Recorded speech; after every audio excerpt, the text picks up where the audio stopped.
6:14 a.m., May 29th, 2026. Miami, Florida. 41 federal agents move through the pre-dawn streets in 12 unmarked vehicles, running dark. No sirens. No radio chatter beyond encrypted channel bursts. 7 targets. 7 addresses. Spread across Miami-Dade County from Hialeah to Doral to the Port District. Estimated value of the financial network they were about to dismantle, $63 million. The vehicles split at the interchange near the airport.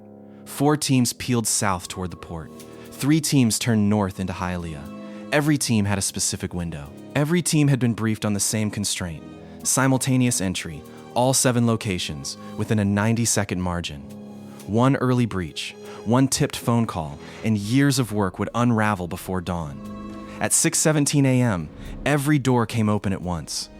What agents found inside those 7 offices was not what most financial crime investigations produce.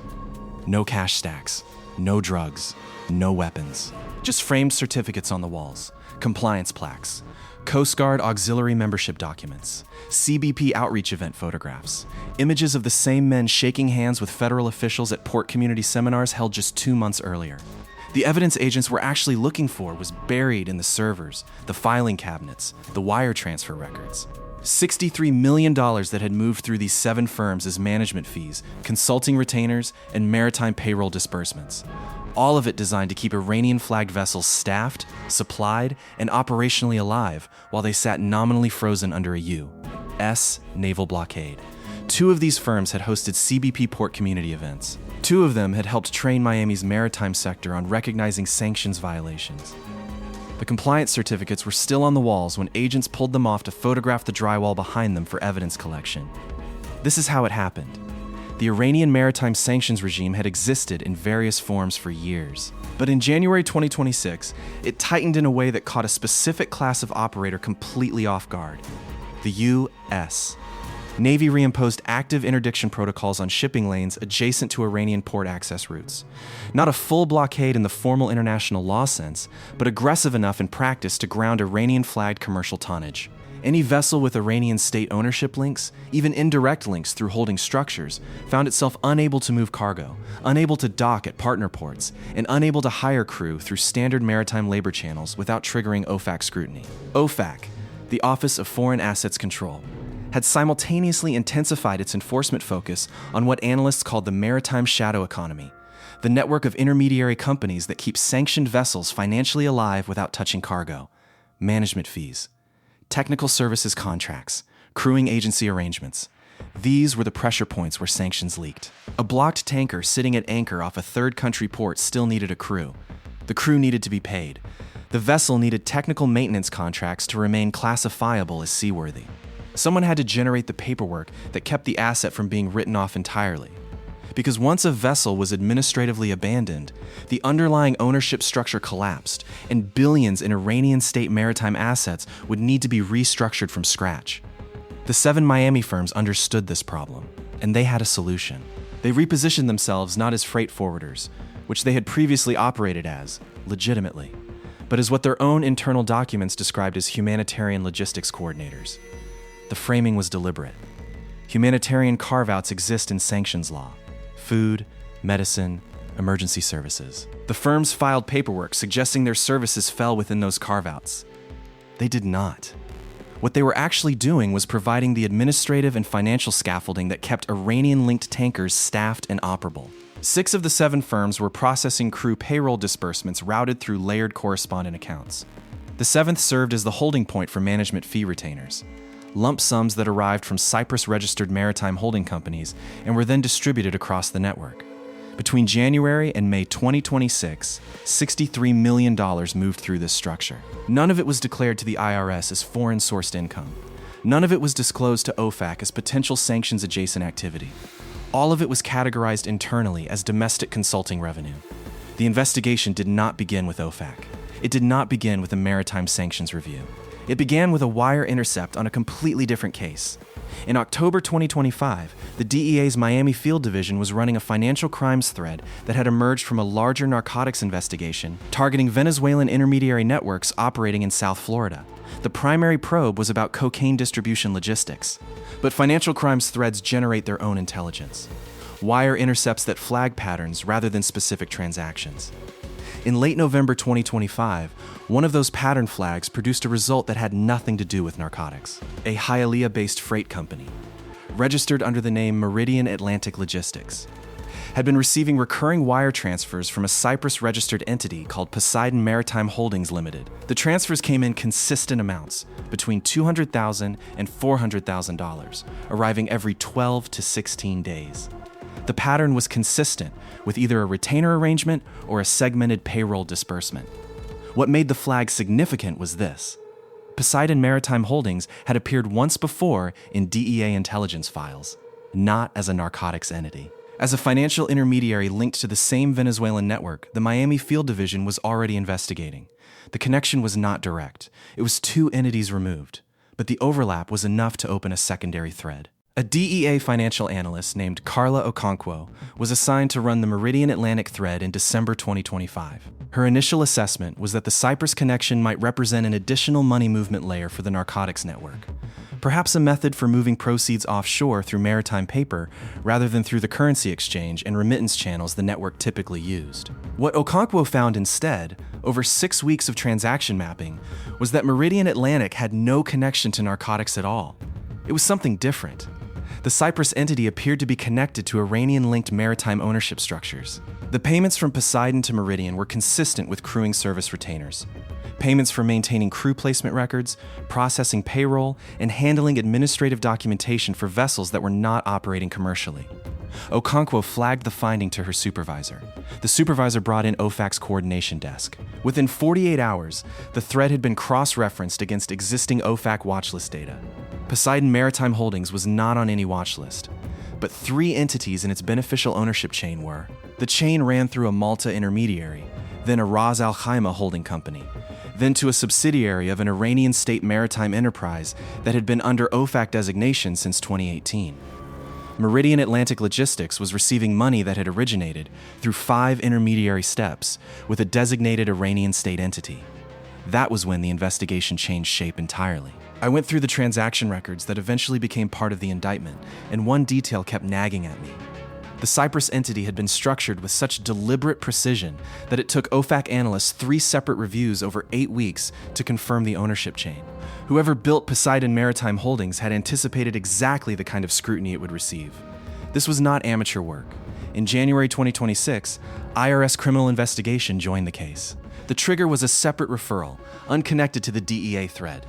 An IRS revenue officer conducting routine compliance audits of freight forwarding companies in Miami-Dade County had flagged Meridian Atlantic Logistics for anomalous income reporting. The company's declared domestic consulting revenue had increased by 400% in the preceding 8 months, with no corresponding increase in declared client contracts, employee headcount, or operational infrastructure.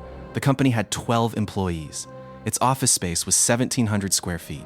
Its declared revenue for the first quarter of 2026 alone was $8.2 million. IRS-CI assigned a special agent named Daniel Reyes to run the compliance investigation. Reyes subpoenaed Meridian Atlantic's bank records in February 2026. What he found expanded the investigation further than either he or his supervisors had anticipated. Meridian Atlantic was not the only anomalous company. The bank records revealed a network of inter-firm transfers. 6 other Miami-Dade freight and logistics companies that had been receiving funds from the same source cluster and redistributing portions through inter-firm consulting arrangements. The network had been structured so that each firm appeared, on its own books, to be receiving legitimate domestic consulting income from other domestic companies. The offshore origin of the funds was masked by the inter-firm layer. The 7 companies were Meridian Atlantic Logistics, incorporated in Florida in 2019. Coastal Freight Solutions, LLC, Doral, incorporated 2017. Harbor Gate International, Port of Miami District, incorporated 2020. Trident Maritime Services, Hialeah, incorporated 2018. Compass Cargo Advisors, Miami Lakes, incorporated 2021. Summit Logistics Partners, Kendall, incorporated 2016. Apex Maritime Consulting Group, Coral Gables, incorporated 2020. Across all 7, IRS-CI identified $63 million in undeclared foreign-sourced income between January and May 2026 alone. Reyes coordinated with DEA's Financial Crimes Unit in February 2026. Within a week, the two investigations had been formally merged into a joint operation. OFAC and CBP's Trade Sanctions Division joined the coordination structure in March. The operational question was not whether the evidence was sufficient. By March, it clearly was. The question was sequencing. The problem that emerged in early March 2026 was a significant one. Two of the 7 firms, Harborgate International and Trident Maritime Services, had active U.S. Coast Guard auxiliary memberships. Both firms had participated in CBP port outreach programs. As recently as March 6, 2026, 23 days before investigators formally recommended search warrants, Harborgate's managing director had co-presented at a CBP maritime compliance seminar held at Port Miami's Administrative Center. The presentation had been titled, Navigating Sanctions Compliance in Modern Freight Operations, when the DEA case agent, Supervisory Special Agent Marcus Webb, reviewed the seminar materials in late March. He flagged the situation immediately. The concern was not just irony, it was operational security. If these firms had ongoing relationships with CBP officials and Coast Guard auxiliary coordinators, there was a real risk that a search warrant application filed through standard channels would generate information leakage before the warrants could be executed. Maritime port communities are tight networks. A paralegal in the wrong office, a clerk with the wrong contacts, a routine inquiry that went to the wrong person. Any of these could tip off one of the 7 firms, which would tip off the rest through their existing inter-firm communication channels. Webb requested a restricted filing protocol for all warrant applications. The Southern District of Florida's AFSA assigned to the case, a prosecutor named Elena Marchetti, agreed. All warrant materials were filed under seal with a specific judge who had handled previous complex financial crimes cases requiring operational security protocols. The warrant applications were filed on May 12, 2026. The execution date was set for May 29th. That gave the Joint Investigation Team 17 days to finalize tactical planning for simultaneous entry on 7 separate locations across Miami-Dade County. Here's what most people don't know about simultaneous multi-site search warrant operations. The logistics are the hardest part. The evidence is often straightforward, but coordinating 41 agents, 12 vehicles, 7 entry teams, and 7 separate evidence collection protocols, all synchronized to a 90-second execution window, requires operational planning that most people associate with military operations rather than financial crime investigations. The teams rehearsed the entry sequence 4 times at a location in Homestead, Florida, using building layouts obtained from county property records. What the rehearsals could not fully account for was what happened at one location on the morning of May 29th. At 6:12 a.m., 5 minutes before the synchronized entry window, the team assigned to Compass Cargo Advisors in Miami Lakes hit an unexpected complication. A cleaning company van was parked in front of the building's main entrance. 2 workers were inside the lobby with cleaning equipment. The Miami Lakes team lead, Special Agent Dion Farmer, had 2 options. Abort the entry, which would delay the entire synchronized operation and risk compromising the other 6 entries, or adapt. Farmer made the decision in under 90 seconds. She identified herself to the cleaning crew, explained that federal law enforcement would be entering the building, and directed them to remain in the lobby until the entry team had secured the premises. The cleaning crew complied. The entry happened 43 seconds late. It was still within the 90-second window. The rest of the entries executed as planned. All 7 locations were secured between 6:17 a.m. and 6:18:30 a.m. No one at any of the 7 firms had been tipped off. No one attempted to flee. No one attempted to destroy records. What agents found was, by financial crime investigation standards, unusually organized. The 7 firms had not attempted to conceal their records. They had categorized them, filed them, and in several cases labeled them with document management systems that made evidence collection faster than anticipated. The most striking find was at Harborgate International, the firm whose managing director had co-presented at the CBP compliance seminar, on the conference room table.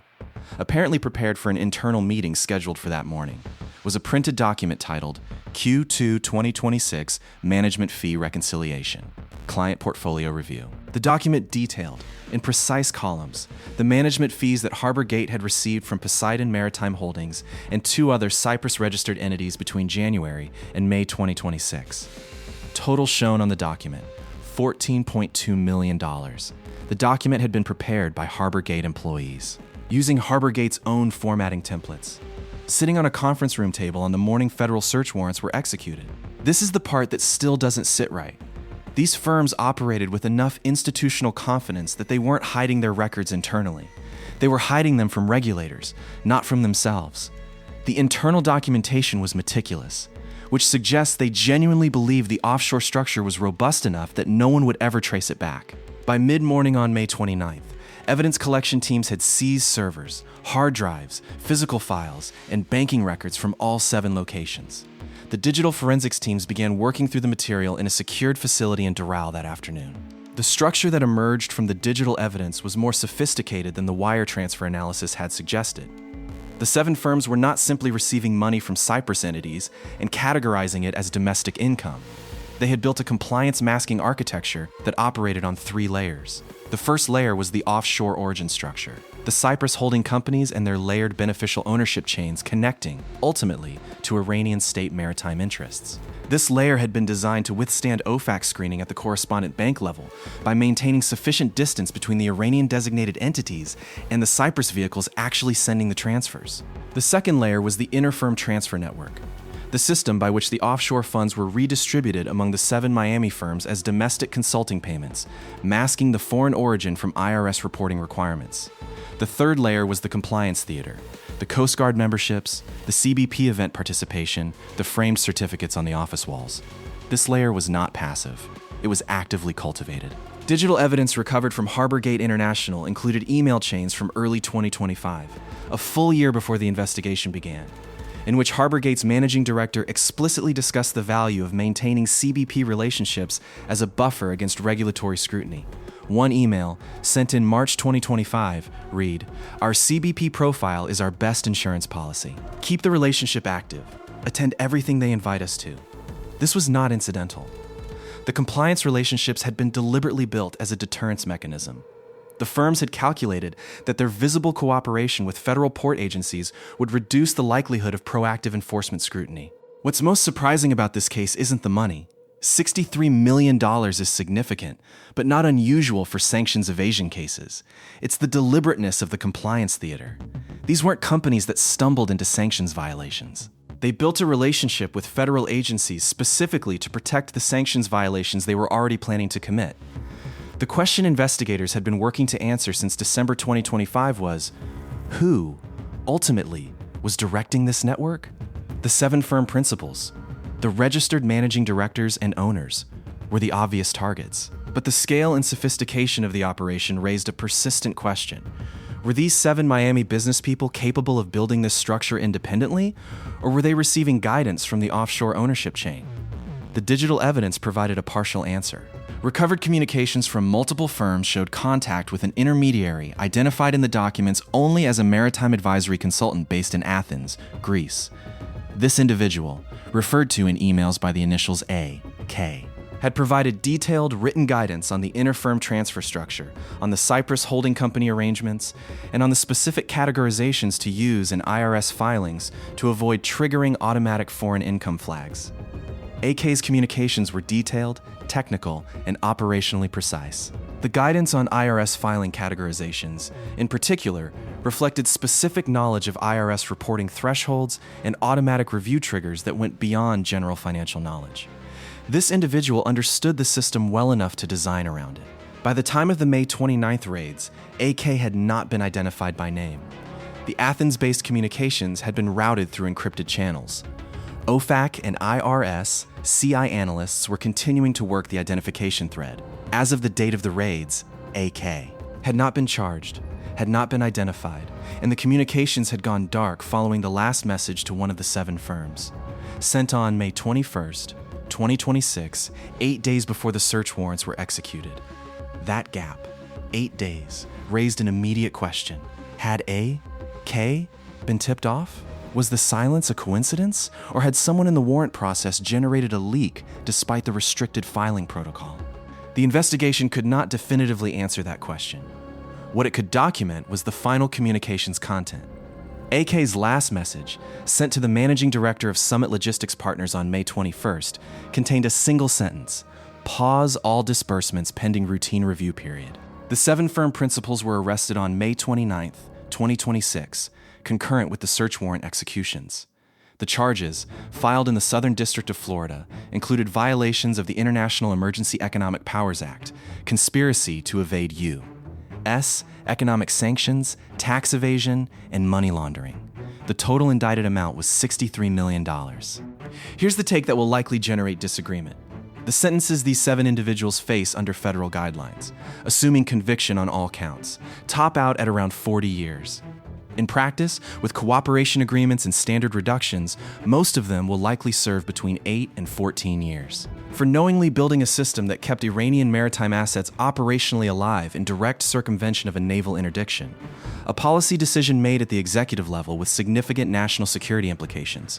14 years is arguably an accounting entry rather than a reckoning. Put yourself in the position of the AUSA reviewing the sentencing guidelines on this case. You've documented a 3-layer compliance deception architecture, deliberate cultivation of federal relationships as cover, and a $63 million financial flow that directly supported sanctioned Iranian maritime operations. And the statutory maximum, before cooperation adjustments, is 40 years. For most of the firm principals, the actual outcome will be substantially less. What do you think? Did the enforcement architecture here match the scale of what these firms actually did? Or did the system catch the operators and miss the architects? Comment what you think. The managing directors of all 7 firms were taken into federal custody on the morning of May 29th. Most appeared in court the same afternoon for initial appearances. All 7 were detained, pending bail hearings scheduled for the following week. Bail hearings for 5 of the 7 principals were held on June 3rd, 2026. 2 principals. The managing directors of Coastal Freight Solutions and Apex Maritime Consulting Group had agreed to cooperate with federal investigators and were being processed separately under sealed cooperation agreements. The bail outcomes were mixed. 3 principals were released on bond, with conditions including surrender of passports, GPS monitoring, and prohibitions on any financial transactions exceeding $10,000 without court approval. 2 principals were held without bail on grounds that they had connections to foreign nationals in jurisdictions without U.S. extradition treaties. The cooperation agreements with Coastal Freight and Apex Maritime produced immediate investigative value. Both cooperating principals provided detailed accounts of how they had been recruited into the network, how they had first been approached, what they had been told about the structure, and what they understood about the ultimate purpose of the funds they were processing. Both accounts pointed to the same intermediary, A.K. Both described initial contact through a mutual maritime industry contact, described by both as a veteran shipbroker with decades of experience in Mediterranean and Middle Eastern shipping markets. Both described AK as presenting the arrangement initially as a legitimate advisory service for a Cyprus-registered maritime holding company that needed experienced U.S. freight operators to help with logistics documentation. The sanctions dimension, according to both cooperating principals, had been disclosed gradually, presented first as a minor technical matter, then as something that other firms in the network were managing comfortably, then ultimately as the core purpose of the arrangement. One line from a cooperating principal's proffer session, as summarized in court filings, reads, "By the time I understood what we were actually doing, we'd already processed 4 months of transfers." K made clear that the structure protected us. That was the pitch. The structure was the protection. One detail in the indictment stood out on review. The cooperating principals described A.K. as having explicitly referenced the Coast Guard and CBP relationships during the recruitment phase. A.K. had known, before the network was even operational, that these Miami firms had federal community connections. That wasn't incidental to the recruitment. It was part of the recruitment criteria. A.K. selected these firms, at least in part, because they had federal relationships that could be used as compliance cover. By mid-June 2026, the digital forensics teams had completed their initial review of the seized server material. The full picture was larger than the 7 firms. The $63 million processed through Miami between January and May 2026 represented, according to IRS-CI analysis, approximately 31% of the total flow through the network. The remainder had moved through parallel structures in other jurisdictions, a pattern consistent with a larger maritime financial support architecture operating simultaneously in multiple markets. Poseidon Maritime Holdings transaction records, reconstructed through correspondent bank data, showed outgoing transfers to maritime service entities in 3 other regions, a cluster in the United Arab Emirates, a cluster in Turkey, and a cluster in Southeast Asia. The total flow across all identified channels for the same January-May 2026 period was estimated by OFAC analysts at between $180 million and $210 million. The Miami 7 were one node. The vessels kept financially alive by this network were estimated at 23 Iranian-linked tankers. As of the date of the indictment, 17 of those tankers had been positively identified by the Navy's Maritime Interdiction Command as active, crewed, maintained, and operationally capable, despite their nominal status under blockade protocols. 6 of the 17 had moved cargo during the period under investigation. The movement had been documented by Navy surveillance. The cargo manifests, to the extent they could be reconstructed, suggested petroleum product transfers routed through third-country intermediaries. The ultimate revenue from those movements had not been fully traced as of the indictment date. What this case actually shows about the current sanctions enforcement environment: the legal mechanisms are sophisticated, the enforcement agencies are capable, and the prosecutorial framework is robust. What keeps evaders viable is not any fundamental weakness in the system. It's the layering of jurisdictions, the time it takes for financial pattern analysis to produce actionable intelligence, and the window that creates for networks to operate before enforcement catches up. The Miami network operated for 5 months before it was shut down. During those 5 months, 17 Iranian tankers remained operationally capable that should have been economically grounded. The search for AK, the Athens-based intermediary, was ongoing as of June 2026. OFAC analysts had narrowed the identification thread to a specific group of individuals with the right combination of credentials: long-standing Mediterranean shipping market experience, knowledge of Iranian maritime asset structures, and connections to Cyprus-registered maritime holding companies. The encrypted communications channel that AK had used was traced to a service provider in the Netherlands. A mutual legal assistance request had been filed. The Dutch authorities' response was pending. The cooperating principals had provided physical descriptions. Both descriptions were consistent. Both pointed to a man in his mid-50s, gray-haired, fluent in English with a Greek accent, who had met with them in person once. In both cases at a maritime industry conference in Houston, Texas, in September 2025. One cooperating principal had taken a photograph at the conference that had been submitted to investigators. The photograph showed a man at a conference reception, standing with 2 other individuals. The photograph was being analyzed. As of July 2026, AK had not been charged, had not been identified publicly, and had not made further contact with any of the 7 Miami firms or with any known member of the network. The last communication remained the May 21st message: pause all disbursements pending routine review period. Whether AK had been tipped off before that message, or whether the pause was coincidental, remained an open question. The vessel situation was also unresolved. Of the 23 Iranian-linked tankers identified as part of the network's support structure, 6 had moved cargo during the January-May 2026 period. Of those 6, 4 had been positively tracked to specific port calls in jurisdictions that did not cooperate with you. Sanctions enforcement requests. The cargo transferred at those ports had not been seized. The revenue from those transfers had not been recovered. The other 19 tankers, those that had been kept financially alive but had not moved cargo during the period, were still at anchor as of late June 2026 in third-country waters. OFAC had communicated the vessel identifications to the Navy's Interdiction Command. What happened to those vessels would depend on factors outside the financial investigation's scope. 2 of the Miami firms, Coastal Freight Solutions and Apex Maritime Consulting Group, had agreed to asset forfeiture as part of their cooperation agreements. Combined, their forfeited assets totaled approximately $4 million, a fraction of the $63 million in identified flows. The remaining principal defendants had not reached forfeiture agreements as of the indictment date. Their cases were pending trial. The $63 million, minus the $4 million in cooperative forfeitures, had largely dispersed through the financial system. Some portion had moved to offshore accounts. Some had been redistributed through the interfirm network. Some had paid the operating costs of the 7 Miami firms themselves. Investigators estimated that approximately $12 to $15 million was potentially recoverable through domestic bank account seizures and pending asset recovery orders. The rest was gone. Will operations like this stop now that the Miami network has been dismantled? Comment yes or no, because the honest answer requires knowing something about how replacement networks form after enforcement action, and the pattern isn't encouraging. The proceedings against the 7 Miami firm principals were scheduled to continue through the fall of 2026 in the Southern District of Florida. The 2 cooperating defendants were expected to testify against the remaining 5. The remaining 5 had not indicated cooperation as of the indictment filing. Their attorneys had filed initial motions contesting the OFAC designation chains, arguing that the beneficial ownership analysis connecting the Cyprus entities to Iranian designated parties was insufficiently documented to sustain IEPA charges. The judge assigned to the case had not yet ruled on the motions. In the compliance training materials recovered from Harborgate International, the same firm whose managing director had co-presented the CBP sanctions seminar, investigators found one additional document not referenced in the indictment. It was an internal memo dated February 2026, written by Harborgate's operations manager. The memo discussed the potential risks of the arrangement with the Cyprus entities. It identified, with reasonable accuracy, the OFAC designation chain that would later be documented in the indictment. It noted the IRS reporting exposure.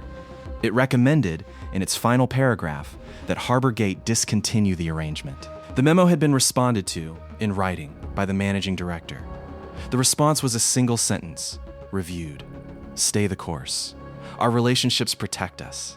The operations manager who had written the memo had been interviewed by federal agents on May 29th. She had not been charged. The relationships the managing director had referenced, the CBP connections, the Coast Guard membership, the framed certificates on the office walls, did not protect Harborgate International from federal search warrants. They had not detected the sanctions violations being committed by the firm that had helped teach others how to comply with sanctions law. The compliance certificates were logged into evidence on the morning of May 29, 2026. They were photographed, bagged, and entered into the federal evidence system as government exhibit items in case number 26 CR 1847, Southern District of Florida. The maritime network that used them as cover is partially dismantled. The architect who designed the cover is unidentified and at large. The vessels kept operationally alive by the $63 million are still afloat. The demand that created this network still exists, if you follow sanctions enforcement cases and the pattern of maritime evasion specifically. Subscribe. The IRS and OFAC threads from this case are pointing toward other networks. When the next indictment drops, you'll want to already be here.